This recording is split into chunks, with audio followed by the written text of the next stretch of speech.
Bienvenidos. La Corte devolvió la terna que había enviado el señor presidente de la República para elegir fiscal ad hoc después de la renuncia de la magistrada Margarita Cabello. Y se hundió la reforma en la justicia. ¿Qué está pasando en la justicia? ¿Qué va a pasar con la fiscalía ad hoc? La organización civil más importante de defensa de la justicia en Colombia se llama Corporación Excelencia en la Justicia.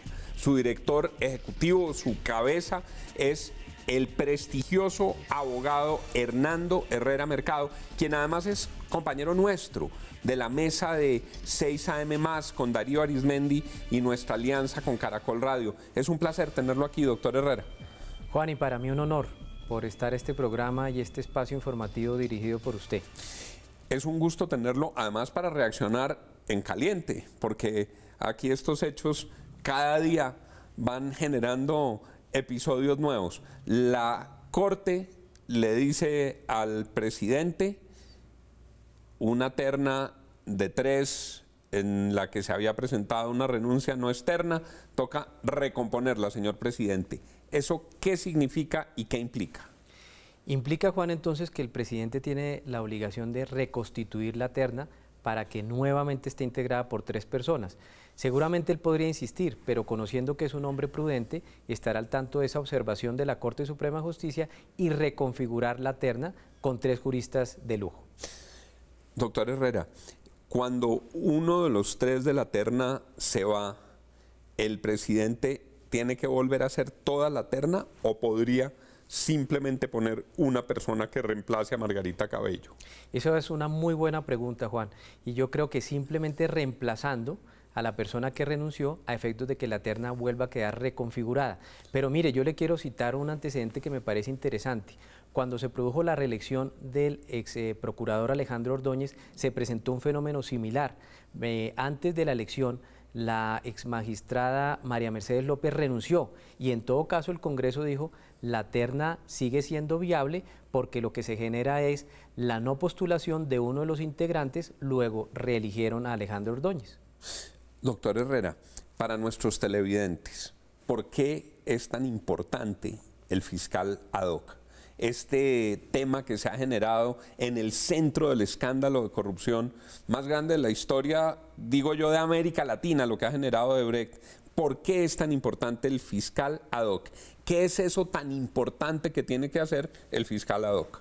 Juan, tiene una tarea fundamental y es precisamente servirle a la justicia para efectos de develar todas las trazas procesales y continuar con las investigaciones con el evento que usted muy bien señala, el peor escándalo de corrupción de toda la historia del mundo, con una multinacional que corrompió, entre otras, presidentes de diferentes países, en Latinoamérica, muchos de ellos.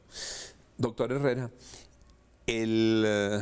la renuncia que se produjo de la doctora Cabello estaba originada en que ella, como magistrada de la Corte que es, ha participado en la elección de otros magistrados. Entonces se dice, yo te elijo, tú me eliges, eso está prohibido. La puede reemplazar por otra mujer, por otro hombre. ¿Por quién tiene que reemplazar el presidente a esa ternada? ¿Puede ser un magistrado de otra corte? ¿Qué perfil tiene que tener quien reemplace a Margarita Cabello? Juan, todas muy buenas preguntas. Lo primero que debemos decir es que en la terna, en todo caso, por disposiciones legales, esas sí aplicables, tiene que existir mínimo una mujer. En este caso existían 2. Como ya existe una terna, si el presidente persiste en que la secretaria jurídica de la presidencia, la doctora Clara María González, siga estando en la terna, entonces el presidente podría nombrar otra mujer o otro hombre.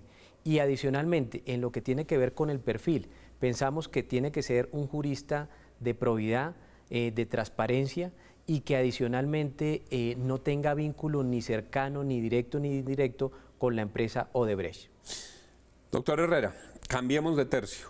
Estamos muy pendientes de lo que suceda. Seguramente el presidente va a hacer una declaración, volverán a jugar todas esas hojas de vida que han estado en la baraja, pero a la justicia esto le ocurre cuando todavía no se acababa de asimilar el hundimiento de la reforma a la justicia. Yo ya perdí la cuenta. ¿Cuántas reformas a la justicia se han hundido, doctor Hernando?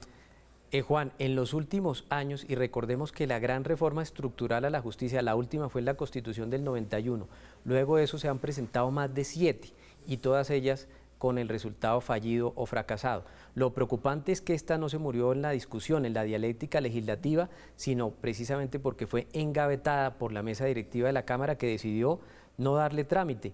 Era una reforma que podía ser mejorada sin duda alguna, que le hacía parte todo ese componente humano de las preocupaciones del ciudadano de a pie, pero era una reforma que podía ser mejorada evolucionando.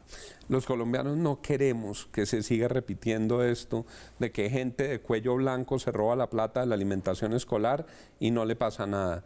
Cometen delitos repetidos y reiterados. Por ejemplo, en los delitos callejeros o en los delitos en Transmilenio, se roban los celulares, los cogen, los llevan con la policía a una estación y a los 10 minutos están sueltos. Y muchas veces pasa en sentido contrario, que gente inocente es mancillada en su honra y la justicia tampoco lo absuelve. ¿Cómo hacemos para que la justicia opere? ¿Qué hay que hacer? Juan, yo creo que la reforma a la justicia no puede ser meramente estructural, no puede ser relacionado concerniente al gobierno de la rama, al gobierno judicial. Tiene que hacerse una reingeniería de los procesos. Mire, en materia penal además pensamos que los códigos están hechos no para beneficiar a las víctimas, sino a los victimarios. Y por eso se presentan todos esos fenómenos que usted muy bien define. Doctor Herrera, ¿esto abre el camino a una constituyente? Pues para mí sería la última opción, Juan, además porque la constituyente ha sido propuesta por sectores del Congreso y no puede ser que el mismo Congreso renuncie a su capacidad legislativa para impulsar las grandes reformas que requiere el país, sobre todo en materia judicial. Doctor Hernando, ¿qué va a pasar con el Consejo de la Judicatura? Juan, como está hoy en día el Consejo Superior de la Judicatura, digamos que hay que hacerle un doble análisis. El Consejo Superior de la Judicatura ha venido mejorando muchísimo en su función nominadora, quiere ello decir, escoger las personas que en primera instancia pueden ser magistrados, y eso lo da el buen suceso que han tenido mejores magistrados tanto en la Corte Suprema de Justicia como en el Consejo de Estado. Pero hay un déficit ciertamente claro del Consejo Superior de la Judicatura que tiene que ver con el tema del manejo del presupuesto, y no solo en la ejecución de los gastos de funcionamiento, que eventualmente son fáciles de digerir, sino lo que tiene que ver específicamente con la ejecución del presupuesto en materia de inversión. En un estudio que estamos realizando con Fedesarrollo, miramos que esos niveles son inferiores al 19%, y eso es supremamente preocupante.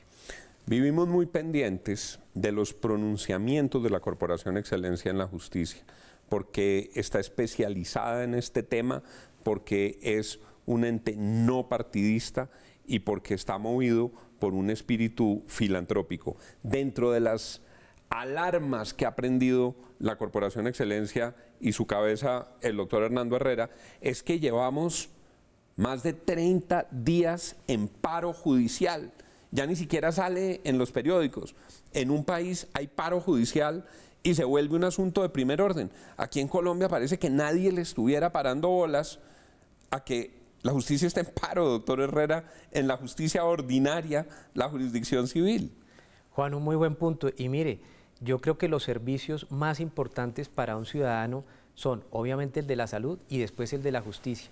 Y aquí en los últimos años, 5 años, que es un estudio que también estamos realizando, ha existido como mínimo un paro anual. Si sumamos además todos los días que hemos durado en paro en la justicia, superamos los 264 días, quiere ello decir prácticamente 9 meses. Y este último paro es preocupante porque llevamos 34 días y afecta a la jurisdicción civil, que es la que tiene que ver con los conflictos entre particulares, pero también los de familia. ¿Sabían ustedes, apreciados televidentes, más de un mes en paro la justicia? ¿Cómo se puede resolver ese paro, doctor Herrera?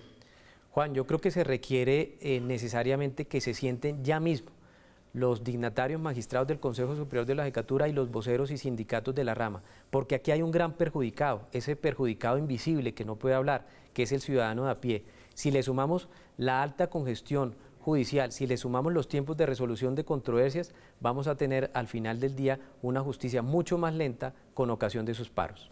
Doctor Herrera, la tutela. Se dice que hay que hacer unos ajustes, que hay que hacer algunos cambios.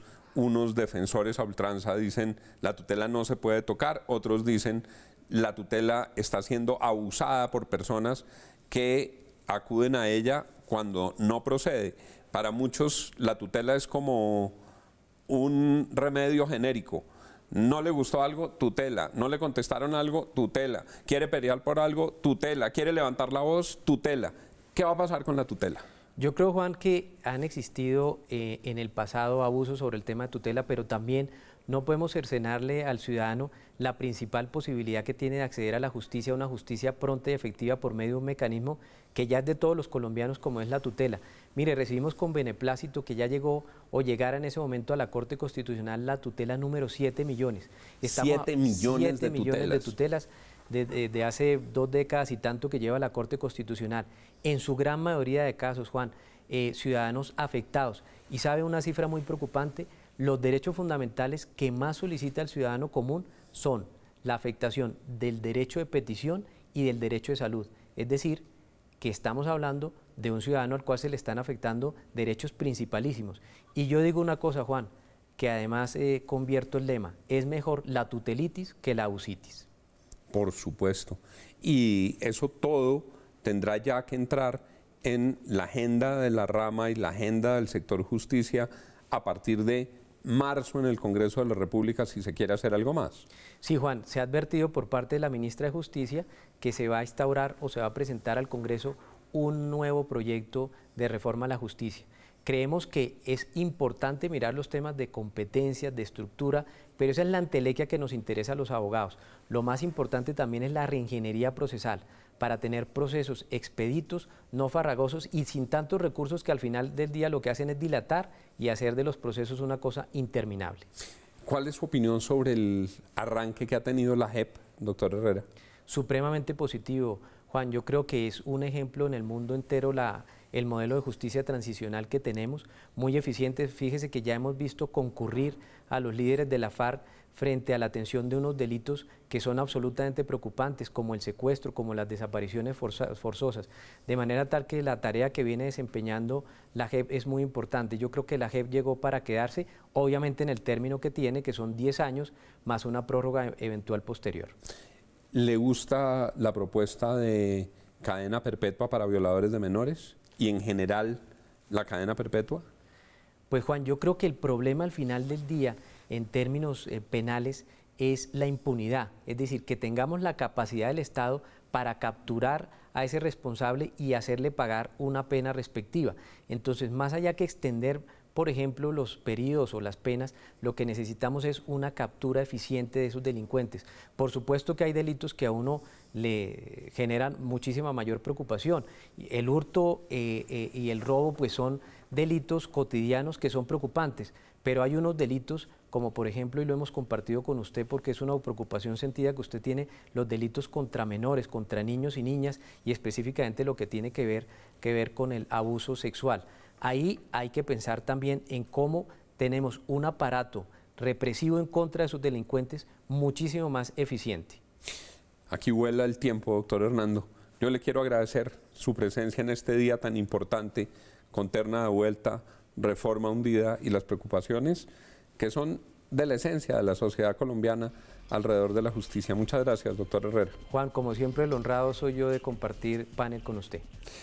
Los colombianos queremos que si un canalla de cuello blanco se roba la plata de la alimentación escolar, lo lleven a la cárcel por muchos años, a la cárcel, no a la mansión que compró con los dineros robados.